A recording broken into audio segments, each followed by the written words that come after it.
As every PC gamer knows, you need to upgrade your machine constantly in order to play all of the latest games. At least you got to upgrade once every week or so.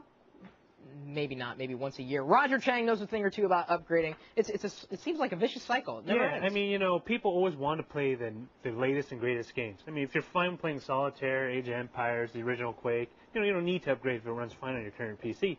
But as generations evolve, newer games require more and more CPU, graphics, and hard drives. And of course, you know that it's time to upgrade when your game starts playing choppy. Yeah, for example, we have this video that we took from a game called No One Lives Forever. This is on a P3500 with the first generation GeForce card.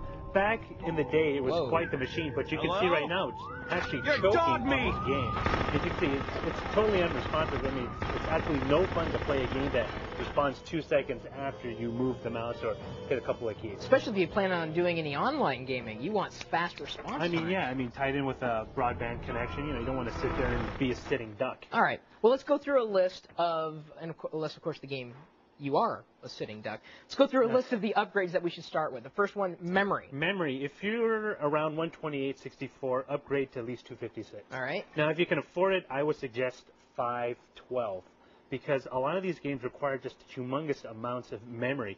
And if you don't have it in physical RAM, it's going to use it in virtual memory. And virtual memory is memory that's emulated on your hard drive. And, of course, you know, hard drive is a lot slower than actual RAM. So unload some of that lag time by getting more memory. Memory, very important. Half a gigabyte, you say. 512 megabytes. No, that's not that expensive. No, it isn't. Now, I know a lot of gamers are always on the cutting edge when it comes to video cards. That's your second recommendation. Video cards. A lot of these games, like No One Lives Forever 2, requires a very powerful GPU or graphics processing unit.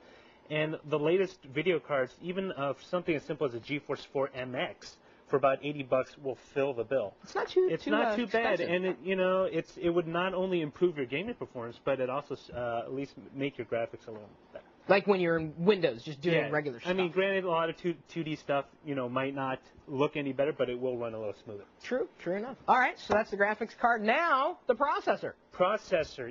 If you have a P2300, you really want to consider upgrading it probably up to a P4, a minimum of a P4. Not only just because the games today require it, but games down the road will probably demand it as kind of the minimum required. Right now, the minimum is set at a P3700.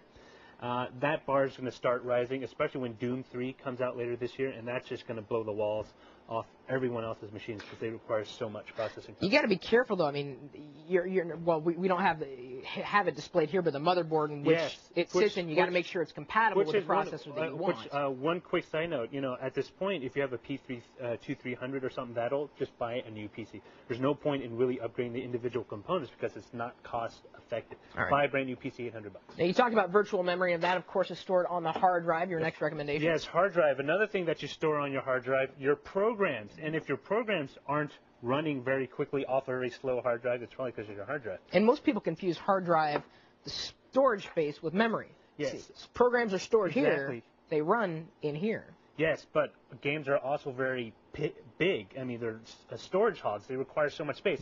A game today requires on average about a gigabyte of Really? space. And considering, that drive right there is 6 gigs. That's a sixth of your total hard drive space. I mean, what are you going to do? You need to have that space available, and drives aren't that expensive either. A 40 gigabyte drive you can get for about $80.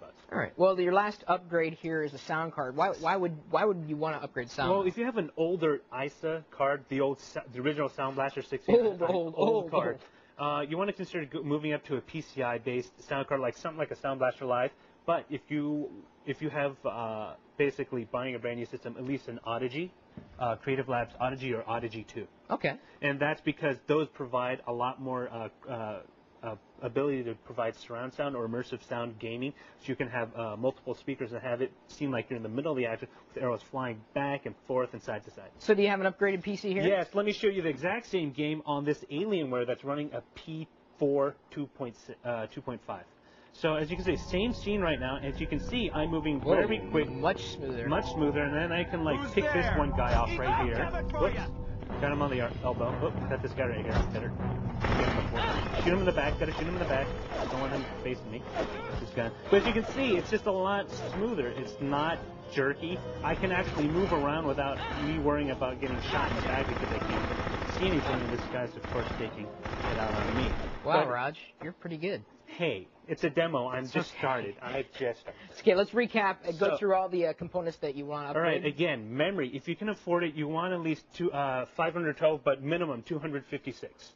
Now, if you want a video card, at least a 64 meg 3D accelerator card like a GeForce 4 MX or a comparable ATI Radeon 8000. Processor, at least a Pentium 4 or an Athlon equivalent, if you can, you've got it. And finally, hard drive, 40 gigabytes, 7,200 RPM. Minimum, if you can afford more, again, go for it. And finally, sound card. If you're getting a brand new PC, at least demand an Audigy, hopefully an Audigy 2 sound card. And if you want the best gaming experience, you got to put a little Gnome. Put a little Gnome in there. Is that like the little Mercedes emblem on the hood? Yeah, you just stick them in there right next to the CPU fan. Keeps it nice and cool. Very cool. Thank you, Roger. Sure. If you think you're ready to upgrade your PC, we have even more help on our website, techtv.com/call for help.